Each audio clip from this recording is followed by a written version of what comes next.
Vérité. Bonjour, comme vous le constatez, nous sommes en direct des Champs-Élysées. C'est toujours dans le cadre de l'émission 100% Vérité. Aujourd'hui, nous allons interroger M. Martin Galibali, qui fut ancien joueur de l'équipe nationale du Congo, et M. Laurent Nsomi, ancien joueur de l'équipe Diable Noir du Congo. Donc voilà, nous allons poser quelques questions. Comme je venais de dire, nous recevons deux messieurs sur notre plateau, enfin en plein Champs-Élysées. Donc nous allons devoir leur laisser le temps de se présenter. Ensuite, nous allons continuer notre émission. Merci. Oui, bonjour, merci Brunel pour la tribune que vous nous offrez pour parler du sport. Donc, je suis Martin Galibali, passionné de sport, et donc j'aimerais partager une réflexion autour de ce qui se passe actuellement dans notre pays au Congo et en Afrique en général. Bonjour, Laurent Nsomi, ancien international congolais, du Diable Rouge et du Diable Noir. Voilà, donc je suis venu parce que j'ai été invité pour vous présenter ce dont je connais en matière de sport. Merci. Nous allons parler de la CAN, puisque vous y étiez, M. Martin Galibali. Dites-nous comment s'est passé les coulisses pour l'équipe nationale du Congo. Oui, merci pour cette question. Avant de parler des coulisses, je vais déjà dire comment ça s'est passé nous en tant que supporters, parce que j'ai eu l'opportunité, comme beaucoup de compatriotes, de faire le déplacement de la Guinée, et plus précisément à Bata où s'est tenu le match d'ouverture. C'était une fête immense, aussi bien pour nous, les spectateurs, que les spectateurs supporters, que pour les acteurs qui étaient les footballeurs, et même pour toute la nation congolaise. Franchement, c'était une très très belle fête, et chapeau à l'équipe nationale, parce que c'est des jeunes qu'on n'entendait pas à ce niveau. Ils nous ont régalé et nous attendons les prochaines éditions pour faire encore davantage. Chapeau au Diable Rouge et félicitations, notamment au capitaine Onyangue qui a su tenir toute son équipe. Bravo, bravo aux jeunes. Merci. Merci bien, Monsieur Laurent Nsomi. Peut-être que vous avez quelque chose à dire. Peut-être pas des coulisses parce que vous n'y étiez pas, après ce que je sais. Vous avez peut-être un mot à dire par rapport à ça. Je pense que vous étiez au courant, et étant donné que vous êtes ancien joueur de l'équipe nationale du Congo. Dites-nous un peu par rapport à toutes ces coupes-là d'Afrique, comment ça s'est, par rapport à celle-ci de 2015, autrefois, comment ça se passait? Est-ce que c'était tel quel ou voilà. Merci pour cette question. Moi, étant un joueur qui a participé donc, à une CAN de 92, et donc déjà je voulais dire que c'est l'équipe nationale du Congo s'est bien comportée. Ils ont bien joué, les jeunes, et j'ai vu qu'il y a quand même du talent en équipe nationale du Congo.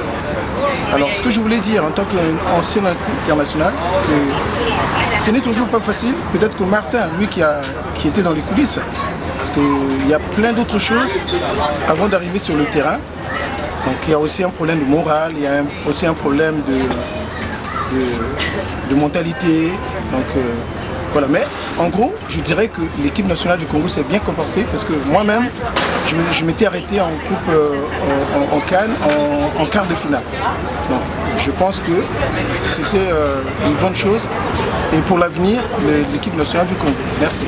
Pour parler des coulisses, je vais rebondir sur ce que disait Laurent. Je voudrais quand même dire l'effort que l'État a fait, parce que nous avons été nombreux à faire ce déplacement, ce qui n'était pas le cas par exemple en 92, comme l'a dit Laurent tout à l'heure, qui était au Sénégal. Cette fois, on a senti quand même une ferveur autour de cette équipe nationale que personne n'attendait en quart de finale, mais en tout cas la nation et donc l'État a mis les moyens pour que les Congolais supportent, mais vraiment de gaieté de cœur de cette équipe nationale. Et nous avons été vraiment le 12e homme pour porter cette équipe au plus haut niveau. Bravo, bravo pour les efforts qu'on a fait. Alors, un petit détail. Donc, nous, quand nous sommes arrivés à Dakar, alors, on avait un souci. Donc, c'est pour ça que j'ai parlé de la mentalité et du moral. On arrive, on était à Ziguinchor. Alors, on était avec l'équipe de la Côte d'Ivoire et une équipe, je crois, de la Côte d'Ivoire. Oui, mais excusez-moi, vous parlez bien de 2015. Non, là je parle de 1990. Oui, là je parle de 90. Oui, bien sûr. Quand nous sommes arrivés, nous, moi en tant que joueur, vous allez couper, voilà, d'accord. Donc comme nous sommes arrivés, on avait un petit souci parce que, alors, il y avait des internationaux, vous savez que le Mouyabi Chaleur par exemple, qui côtoyait Youssouf Fofana à l'époque. Donc connaissait comment est-ce que était préparée l'équipe de la Côte d'Ivoire. Alors par rapport à nous qui avons fait aussi des efforts pour être en phase finale de la Coupe d'Afrique, alors on n'avait pas les mêmes moyens. On n'avait pas les mêmes moyens et ça fait que notre morale était entamée à l'époque.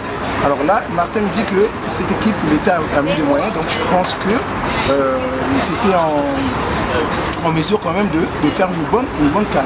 Tout à fait, et il faut relever que contrairement aux autres compétitions, cette fois, il n'y a pas eu de problème de prime. Les joueurs ont été bien traités, et d'ailleurs très bien traités.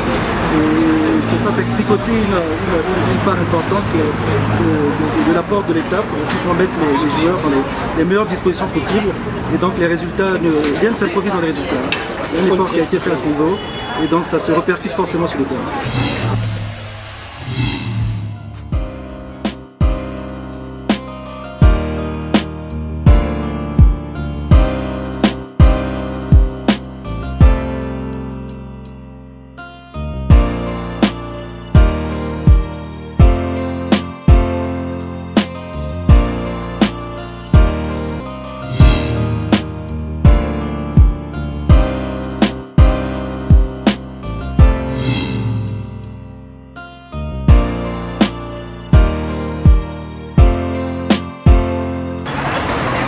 Parler des infrastructures sportives actuellement au Congo.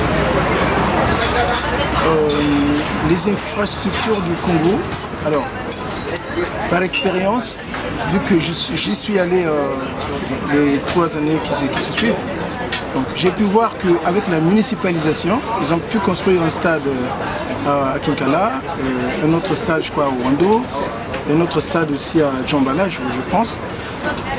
Il y a aussi le stade Massamba Deba qui a été rénové, j'ai vu. Alors, il y a une structure que j'ai pas vue, mais déjà entendu parler. Je crois que Martin est bien placé pour en parler. La structure qu'ils ont mis à Kinkele. Je pense qu'avec l'évolution du sport en ce moment, et puis nous sommes au 21e siècle, donc c'est normal que les infrastructures puissent exister et pour que le niveau du sport soit rehaussé. Je pense que c'est très important d'avoir des structures modernes pour que le sport, effectivement, prenne aussi de la hauteur. Merci. Oui, pour rebondir sur ce que tu viens de dire, effectivement, il y a beaucoup d'améliorations aujourd'hui qu'on peut observer au Congo. À l'époque, lorsque nous jouions, j'étais également sociétaire d'Interclub, nous évoluions principalement au stade Massamba Deba. Or, aujourd'hui, les équipes du Congo peuvent évoluer dans toutes les régions du Congo, parce que, comme l'a dit Laurent tout à l'heure, à la faveur de la politique d'administration accélérée, il y a des infrastructures qui sont construites dans toutes les régions. Aujourd'hui, le Congo compte 10 régions. Et donc, dans chaque région, il y a une dotation en infrastructures sportives qui, demain, pourront permettre justement aux athlètes d'avoir un meilleur niveau, parce qu'il faut toujours viser l'excellence dans le sport de haut niveau.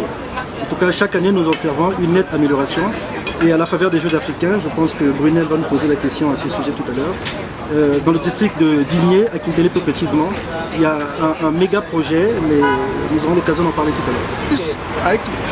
En plus, avec les ambitions que le Congo a pour le sport, parce que nous allons organiser, je pense, les Jeux africains. Je ne sais pas si tu me le confirmes, je crois que c'est ça. Tout à fait.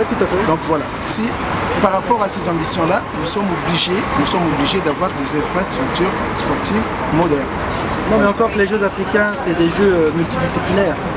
Donc les infrastructures actuellement en construction visent à améliorer les performances des athlètes dans les sports rois qui sont le football, le basket, le handball, les sports dans lesquels nous excellons beaucoup.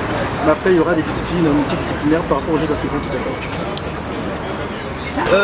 Qu'êtes-vous devenu en tant qu'ancien footballeur? Parce qu'on parle du football, on est en train de parler de la CAN qui vient de se dérouler donc, il y a quelques mois. J'aimerais savoir ce que vous êtes devenu, parce qu'on parle du sport, on ne sait pas le futur, on ne connaît pas vos futurs, vous êtes parti, vous avez quand même marqué un temps au Congo autrefois. Exact. Donc on aimerait bien savoir que sont devenus vos anciens joueurs. Merci pour cette question. Il faut dire que les profils sont vraiment différents.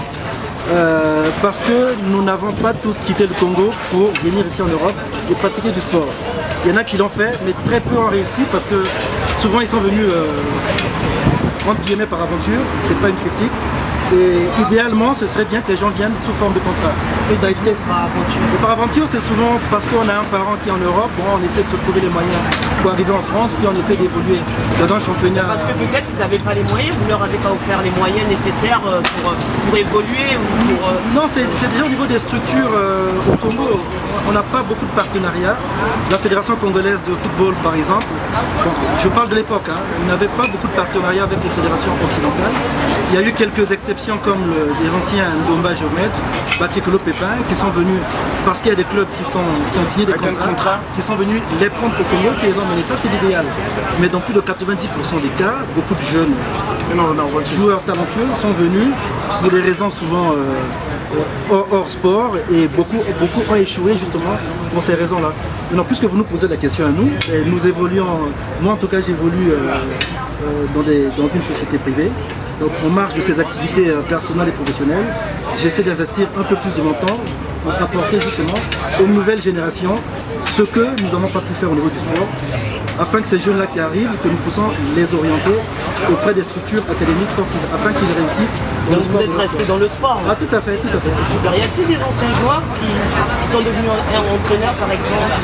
Ah, mais bien sûr, on pourrait en citer, ils sont nombreux. Hein. Et justement, là, c'est un travail qui doit être fait par aussi bien la fédération. Mais ce n'est pas en club. C'est pas en club, c'est... Non, ils évoluent dans des clubs. Par exemple, tu vois, vous avez Toumo Incertain, ancien sociétaire d'Interclub International, qui a des diplômes, hein, qui a passé des diplômes à Clairefontaine. Il y a Bakekolo Pépin qui a aussi quelques références à ce niveau. Et Laurent Tsomier aussi a eu entraîné quelques clubs amateurs ici au Jean-Martin. Si je m'abuse, au niveau de la France.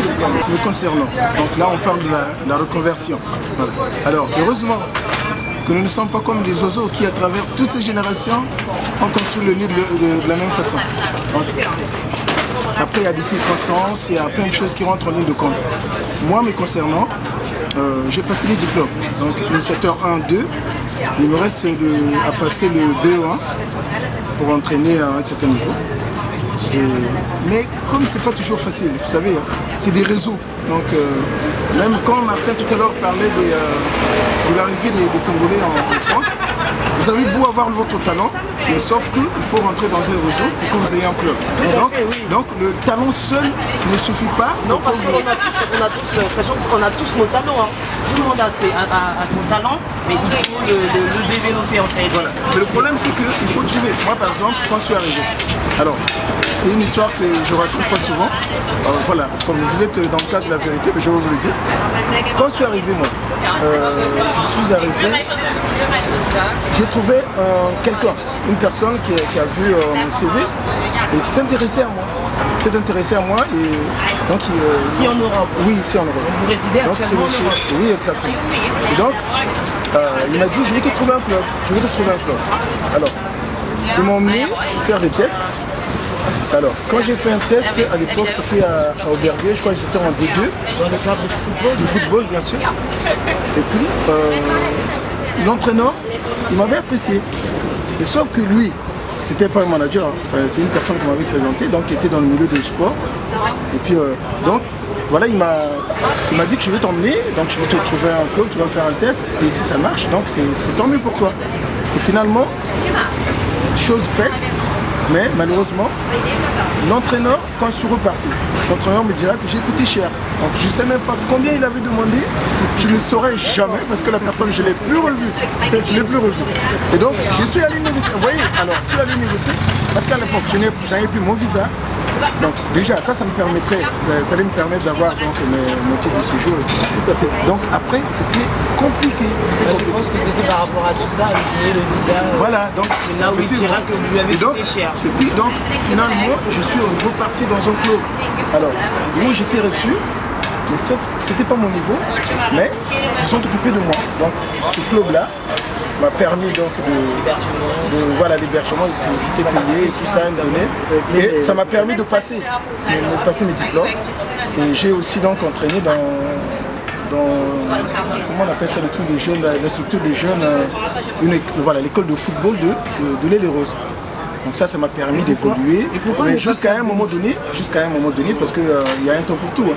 Donc après, je me suis arrêté, je me suis reconverti dans la gestion. Donc au jour d'aujourd'hui, je fais de la gestion du stock.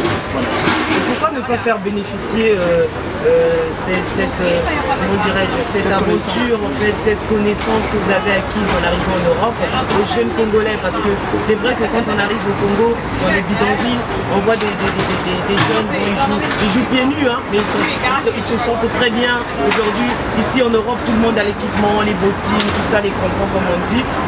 Au Congo, on voit des jeunes, ils jouent pieds nus, mais ils jouent très bien. On sent que cet enfant-là, comme on dit chez nous, excusez-moi, je sais que c'est international, on reste quand même congolais. Donc cet enfant-là, on sent qu'il y a quelque chose à dire, il y a du talent. Voilà. Pourquoi ne pas faire bénéficier tout ça aux jeunes Congolais? Alors, en général, en règle générale, les Africains ont du talent. Vous savez, chez nous, il n'est pas question d'aller dans un club pour apprendre à jouer. Nous, on a appris dans les rues. Nous, on a appris à jouer dans les rues. Et on sait que, même au Brésil, je pense que les jeunes talents, ils viennent du sable, ils jouent dans le sable et tout ça dans les quartiers populaires. Si vous voyez les Ronaldinho et tout ça, quand vous voyez les origines, vous allez comprendre que ce sont des jeunes qui sortent des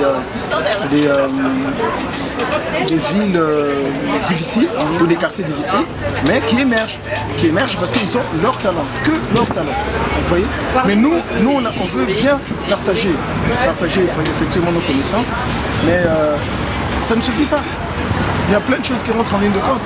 Si je peux me permettre, excuse-moi de t'interrompre, dans la question de Brunel, en fait, il y a deux questions. Il y a la reconversion des anciens sportifs et elle a parlé de la précarité des jeunes qui n'ont pas toujours une vision claire de leur avenir. Pour ceux qui veulent pratiquer le football. Il a parlé aussi de l'apport des anciens, tout à fait. Mais justement, c'est pour la reconversion. Et donc, en fait, ce qu'il faut faire, c'est qu'il faut une meilleure gestion. Pardon, monsieur Martin, il a raison. En fait, j'ai parlé de la reconversion, mais dans la reconversion, il y a deux questions. Parce que on va parler des avantages, en fait, ce que vous pouvez transmettre à ces jeunes-là, vous en tant qu'ancien joueur, et aussi par rapport au gouvernement, donc le Congo, ce qui peut faire en fait la reconversion par rapport au football pour le Congo. Parce qu'on voit qu'aujourd'hui, par exemple, Samuel Eto'o, il a un club au Cameroun. Aujourd'hui, s'il décidait de venir au Congo pour venir sélectionner de jeunes joueurs, où est-ce qu'il va s'adresser? Bonne question. Je vais essayer d'apporter quelques éclairages.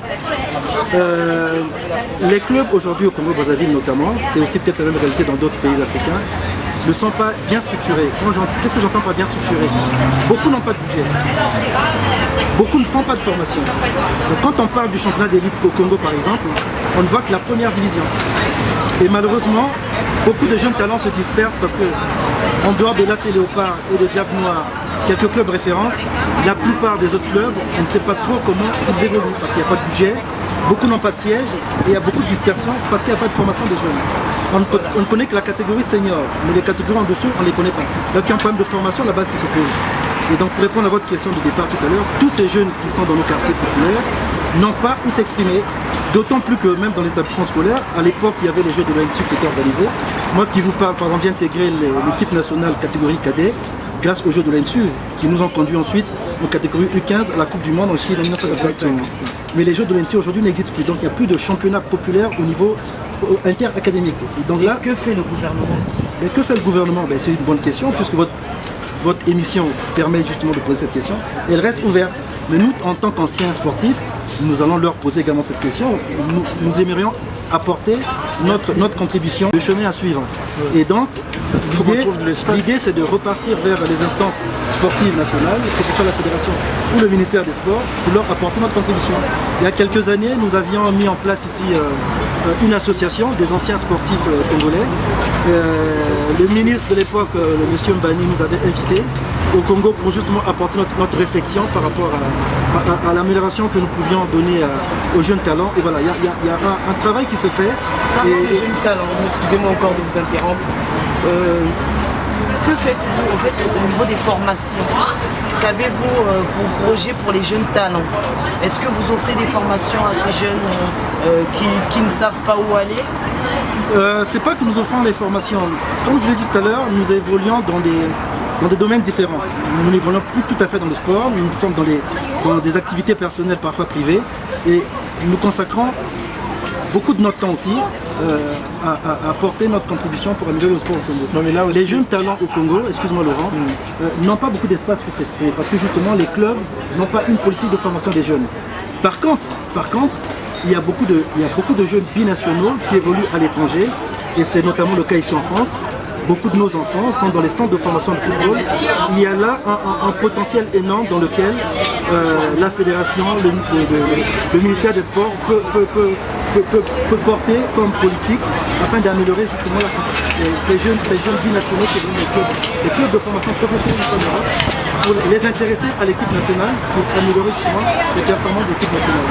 Monsieur Laurent, vous avez peut-être un mot. Oui, voilà. Non, mais voilà. Sur ce point, vous avez dit qu'est-ce que nous faisons par rapport à la formation des jeunes. Mais qui sommes-nous déjà? Parce que si les gens... C'est comme je vous ai dit, j'entends bien votre question, c'est comme j'ai dit, justement, en tant qu'ancien joueur, les jeunes talents devaient compter sur vous. Étant donné que vous m'avez déjà répondu par rapport à cette question-là, voilà, vous l'avez fait ici au niveau de l'Europe, on aurait souhaité que ce soit au Congo pour ces jeunes talents-là. Alors, je repose la question, même pas les anciens joueurs, mais ça peut être le gouvernement, voilà, le Congo, pour ces jeunes-là qui courent la rue, qui ne savent pas où aller. Exactement. Donc quand je parle, vous parlez quand même au nom du Congo. Quand je dis je ne vous indexe pas directement. Oui, non mais vous connaissez peut-être mieux que moi. Oui, ça se trouve, bon, on va parler plutôt des structures qui sont déjà là, qui sont en place. On va parler de la fédération des jeunes. Alors la fédération, elle est là pour s'occuper de ce genre de choses. Vous voyez, je ne dis pas que les responsables qui sont à la fédération ne connaissent pas. Parce que celui qui est à la tête de la fédération, c'est un ancien joueur, c'est un refait pour moi. Je sais qu'il a des connaissances, M. Mbono le sorcier, qui est venu ici, qui m'a connu aussi à aller le Rose où j'ai joué. Mais c'est une personne qui a beaucoup fait pour le Congo. Donc il a des connaissances, il était venu en Europe, il a vu aussi comment ça se passe ici. Donc ce monsieur-là, je pense qu'il a des connaissances pour. Alors, nous, à l'époque, enfin moi quand j'étais encore au Congo, quand j'étais à l'équipe nationale, on avait un souci. Parce que la fédération et le ministère ne parlaient pas le même langage, déjà. Alors, c'est ça déjà le premier problème. Alors, si le ministère venait à parler le même langage que la fédération, je suis sûr et certain qu'on ferait de grandes choses au pays. Voilà. Donc, je ne sais pas comment ça se passe au jour d'aujourd'hui, je ne pourrais pas vous le dire. Moi, je parle à l'époque. Aujourd'hui, par exemple, il y a des structures qui ouvrent. Il y a un centre national de formation des jeunes au niveau de Brazzaville. Il y a quelques passionnés de sport qui ouvrent également quelques structures ça et là. Mais ce n'est pas suffisant pour contenir justement tous ces jeunes talentueux, ces jeunes talents en herbe qui sont dans nos quartiers et dans nos villes. Hélas. Pour finir, pouvez-vous nous parler des Jeux sportifs qui vont se dérouler en septembre prochain au Congo, mais les médias, nous en France, on n'est pas au courant. Vous voulez parler des Jeux africains? Oui. Ah, d'accord, très vaste question. C'est les 11e Jeux, ce sont les 11e Jeux africains qui se dérouleront à Brazzaville. Du 4 au 19 septembre 2015, donc cette année, pendant 2 semaines. Les médias ne nous disent rien au niveau de l'Europe. Il me semble que sur le net, on peut quand même avoir quelques informations. Et c'est vrai que le relais au niveau des médias, c'est pas très riche. Oui, voilà. Très bonne question alors. Donc moi j'ai l'opportunité d'aller au Congo de temps en temps. Et effectivement, il y a des infrastructures qui sont en pleine construction. Au niveau du Kidélé, comme nous l'avons dit tout à l'heure, c'est un stade multisport qui va sortir de terre. Il y a un village olympique qui sortira de terre et nous attendons de recevoir plusieurs délégations africaines parce que les 11 Jeux africains seront qualificatifs pour les Jeux de Rio en 2016. Donc à cet effet, ce sera une fête de la jeunesse sportive africaine. Donc nous espérons que les Congolais seront présents pour recevoir toute cette délégation d'Inon pour justement vendre l'image du Congo parce que le Congo a une belle vitrine, a l'opportunité de montrer une belle image d'elle. Rendre hommage justement à toutes ces délégations africaines qui viendront voir notre Congo. Et justement pour la délégation africaine, est-ce que pour la diaspora congolaise, vous allez nous faciliter en fait l'accès en fait pour y, comment dirais-je, cela m'échappe, c'est-à-dire facilement on vient assister à ces jeux-là. C'est vrai que oui, laissez-moi reformuler la question. Est-ce qu'on a la possibilité Le Congo aura-t-il la possibilité de nous offrir, par exemple, je vais aller dire de droit au but, des billets pour la diaspora congolaise de venir assister à ces Jeux? Moi, par exemple, effectivement, je me poserais la même question que vous déjà. Parce que comme c'est un rendez-vous sportif, alors moi étant un ancien sportif, je pense que ce serait une bonne occasion, je pense, de participer à cette qualité organisée par mon pays. Et par rapport à ce que j'ai été autrefois, je pourrais aussi, je pense que je pourrais aussi apporter ma contribution, mais il reste aux responsables politiques et sportifs du Congo de nous appeler, de nous inviter officiellement. Voilà. Et pour les autres participants par rapport à ces Jeux, les autres Africains, est-ce que vous avez mis une structure en place, par exemple un billet acheté, l'hôtel Non, il faut dire que les Jeux africains sont organisés par l'Union africaine qui est propriétaire des Jeux. Ça n'est pas que le Congo qui organise ces Jeux. Le Congo est le pays d'accueil, mais les Jeux africains sont propriétaires de l'Union africaine. Mais dans toute cette Union africaine, est-ce qu'il y a la possibilité des étrangers qui viendront, parce que moi je peux venir assister à ces Jeux, mais je ne peux pas héberger mon ami par exemple, est-ce que vous avez laissé un grand espace, donc de nombreux hôtels pour les héberger ces gens-là? Bon, en tout cas, il y a des commissions, il y a des commissions qui sont... le tarif du billet. Il y a des commissions qui sont mises en place. Au niveau du Congo, cette commission s'appelle la COJA, la commission d'organisation des Jeux africains, supervisée par le ministère des Sports. Et au niveau de la COJA, il y a plusieurs commissions, transport, commission hébergement, commission restauration, etc. Donc c'est plutôt vers ces commissions qu'il faut s'orienter pour avoir des réponses aux questions que vous posez. Monsieur Laurent, peut-être un dernier mot à dire? Oui, par rapport à cela, oui, je pense que bon, je viens dans le même sens que Martin. Lorsqu'on organise une grande compétition comme celle-là, je pense que toutes les mesures sont prises. Hein. Donc on regarde les pour et les contre, les tenants et les aboutissants, je pense. Donc je sais que le Congo, en voulant organiser cette compétition, a des atouts. Donc a fait le maximum pour que cela se passe dans des très bonnes conditions. Parce que n'oublions pas que nous allons accueillir quand même plusieurs nations de foot. Donc c'est bien normal. Mais c'est juste que, voilà, que nous aussi nous ayons notre place dans cette compétition en tant qu'ancien footballeur. Merci Monsieur Laurent, merci Monsieur Martin. C'est à nous de vous remercier. Quelques minutes. Peut-être un dernier mot à dire par rapport à notre émission 100% vérité. Merci pour cette tribune, comme nous l'avons dit dès le début. Vous avez donné l'occasion de nous exprimer. On n'a pas l'occasion souvent de le faire. En tout cas, on voudrait vous remercier déjà pour vos questions. Et remercier également Ada Christ d'Allusioni, qui est la personne qui a supervisé cette rencontre. Et nous espérons que prochainement, nous serons encore invités pour parler du sport au niveau du Congo, pour que le Congo soit uni à jamais, que le Congo soit fort, que la vitrine du Congo soit belle et que tous les pans de l'économie congolaise vivent avec ces Jeux africains. Monsieur Laurent. Et donc je dirais la même chose. Je pense qu'il y a plein de choses qui ne sont pas encore faites au niveau de notre pays. Mais je pense que ce qu'on venait de faire aujourd'hui, ça montre bien que nous avons du talent. Vous voyez. Donc j'avais pas seulement sportif, non, des journalistes. J'ai dit du talent au sens large du mot. Tout à fait. Donc voilà, dans tous les domaines, je veux dire. Parce que là, devant les caméras. Voilà. Donc vous voyez quand même que nous sommes devant des jeunes filles très belles qui ont une pensée pour le Congo déjà. Et puis par rapport à ce que vous êtes en train de faire, donc je vous encourage, moi personnellement, je vous encourage à continuer et donc je vous souhaite, je souhaite que cette émission perdure et fasse de bonnes choses. Merci à vous. Merci à vous. Merci, notre émission touche donc à sa fin. C'était Babou Brunel de Bissangou, la présentatrice de l'émission 100% Vérité, produite par Miss Alda d'Allusioni. Merci. Le chemin à suivre. Et donc, l'idée c'est de repartir vers les instances sportives nationales, que ce soit la fédération ou le ministère des Sports, pour leur apporter notre contribution. Il y a quelques années, nous avions mis en place ici une association des anciens sportifs congolais. Le ministre de l'époque, le monsieur Mbani, nous avait invités au Congo pour justement apporter notre réflexion par rapport à l'amélioration que nous pouvions donner aux jeunes talents. Et voilà, il y a un travail qui se fait. Parlons des jeunes talents, excusez-moi encore de vous interrompre. Que faites-vous en fait au niveau des formations? Qu'avez-vous pour projet pour les jeunes talents? Est-ce que vous offrez des formations à ces jeunes qui ne savent pas où aller? C'est pas que nous offrons des formations. Comme je l'ai dit tout à l'heure, nous évoluons dans des domaines différents. Nous n'évoluons plus tout à fait dans le sport, nous sommes dans des activités personnelles, parfois privées, et nous consacrons beaucoup de notre temps aussi à apporter notre contribution pour améliorer le sport au Congo. Non, mais là aussi... Les jeunes talents au Congo, excuse-moi Laurent, n'ont pas beaucoup d'espace pour s'exprimer parce que justement les clubs n'ont pas une politique de formation des jeunes.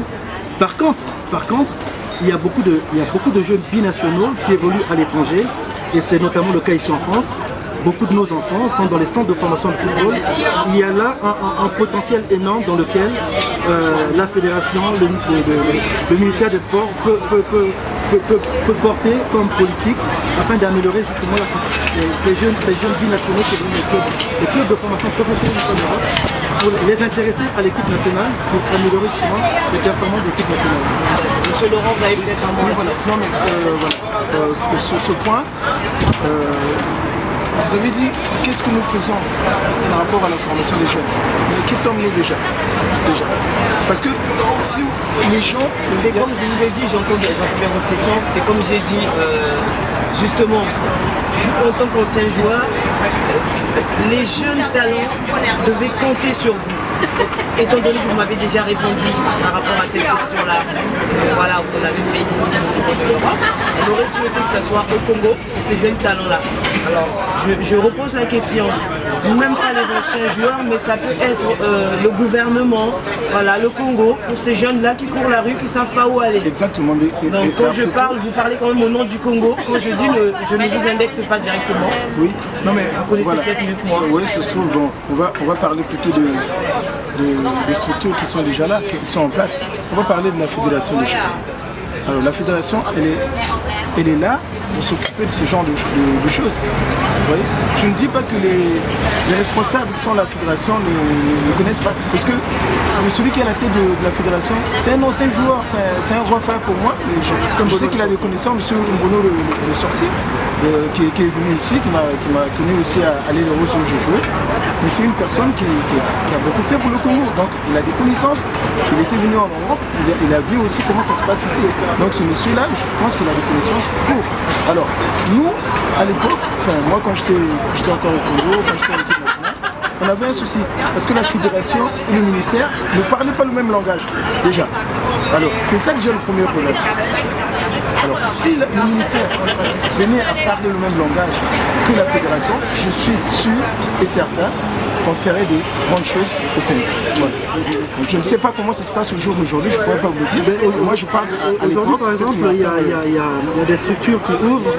Il y a un centre national de formation des jeunes au niveau de Brazzaville. Il y a quelques passionnés de sport qui ouvrent également quelques structures ça et là. Mais ce n'est pas suffisant pour contenir justement tous ces jeunes talentueux, ces jeunes talents en herbe qui sont dans nos quartiers et dans nos villages. Hélas. Pour finir, pouvez-vous nous parler des Jeux sportifs qui vont se dérouler en septembre prochain au Congo, mais les médias, nous en France, on n'est pas au courant. Vous voulez parler des Jeux africains? Oui. Ah, d'accord, très vaste question. Ce sont les 11e Jeux africains qui se dérouleront à Brazzaville. Du 4 au 19 septembre 2015, donc cette année, pendant 2 semaines. Les médias ne nous disent rien au niveau de l'Europe. Il me semble que sur le net, on peut quand même avoir quelques informations. Et c'est vrai que le relais au niveau des médias ne se fait pas. C'est pas très riche. Oui, voilà. Très bonne question alors. Donc moi j'ai l'opportunité d'aller au Congo de temps en temps. Et effectivement, il y a des infrastructures qui sont en pleine construction. Au niveau du QTL, comme nous l'avons dit tout à l'heure, c'est un stade multisport qui va sortir de terre. Il y a un village olympique qui sortira de terre et nous attendons de recevoir plusieurs délégations africaines parce que les 11 Jeux africains seront qualificatifs pour les Jeux de Rio en 2016. Donc à cet effet, ce sera une fête de la jeunesse sportive africaine. Donc nous espérons que les Congolais seront présents pour recevoir toutes ces délégations dignement pour justement vendre l'image du Congo parce que le Congo a une belle vitrine, a l'opportunité de montrer une belle image d'elle rendre hommage justement à toutes ces délégations africaines qui viendront voir notre Congo. Et justement pour la délégation africaine, est-ce que pour la diaspora congolaise, vous allez nous faciliter en fait l'accès en fait pour y, comment dirais-je, cela m'échappe, c'est-à-dire facilement on vient d'assister à ces jeux-là. C'est vrai que oui. Laissez-moi reformuler la question. Est-ce qu'on a la possibilité, le Congo aura-t-il la possibilité de nous offrir, par exemple, je vais aller dire de droit au but, des billets pour la diaspora congolaise de venir assister à ces jeux?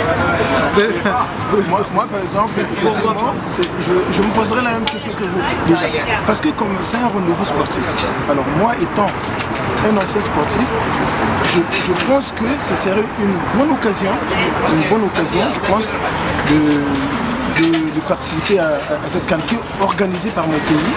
Et par rapport à ce que j'ai été autrefois, je pourrais aussi, je pense que je pourrais aussi apporter ma contribution, mais il reste aux responsables politiques et sportifs du Congo de nous appeler, de nous inviter officiellement. Voilà. Et pour les autres participants par rapport à ces jeux, les autres Africains, est-ce que vous avez mis une structure en place, par exemple un billet acheté, l'hôtel Non, il faut dire que les Jeux africains sont organisés par l'Union africaine qui est propriétaire des Jeux.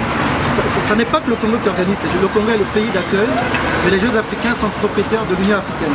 Mais dans toute cette Union africaine, est-ce qu'il y a la possibilité des étrangers qui viendront, parce que moi je peux venir assister à ces Jeux, mais je ne peux pas héberger mon ami par exemple? Est-ce que vous avez laissé un grand espace, donc de nombreux hôtels pour les héberger, ces gens-là? Bon, en tout cas, il y a des commissions, il y a des commissions qui sont... le tarif du billet. Il y a des commissions qui sont mises en place. Au niveau du Congo, cette commission s'appelle la COJA,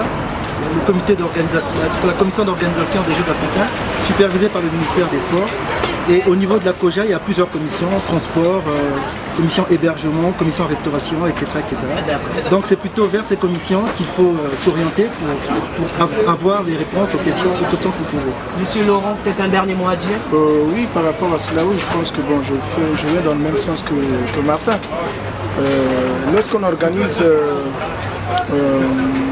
une grande compétition comme celle-là, je pense que toutes les mesures sont prises. Hein. Donc on regarde les pour et les contre, les tenants et les aboutissants, je pense. Donc je sais que le Congo, en voulant organiser cette compétition, a des atouts. Donc a fait le maximum pour que cela se passe dans des très bonnes conditions. Parce que n'oublions pas que nous allons accueillir quand même plusieurs nations de foot. Donc c'est bien normal. Mais c'est juste que, voilà, que nous aussi nous ayons notre place dans cette compétition en tant qu'ancien footballeur. Merci Monsieur Laurent, merci Monsieur Martin. C'est à nous de vous remercier. Quelques minutes. Peut-être un dernier mot à dire par rapport à notre émission 100% vérité. Merci pour cette tribune, comme nous l'avons dit dès le début. Vous avez donné l'occasion de nous exprimer. On n'a pas l'occasion souvent de le faire. En tout cas, on voudrait vous remercier déjà pour vos questions. Et remercier également Ada Christ d'Allusioni, qui est la personne qui a supervisé cette rencontre. Et nous espérons que prochainement, nous serons encore invités pour parler du sport au niveau du Congo, pour que le Congo soit uni à jamais, que le Congo soit fort, que la vitrine du Congo soit belle et que tous les pans de l'économie congolaise vivent avec ces Jeux africains. Monsieur Laurent. Et donc je dirais la même chose. Je pense qu'il y a plein de choses, qui ne sont pas encore faites au niveau de notre pays.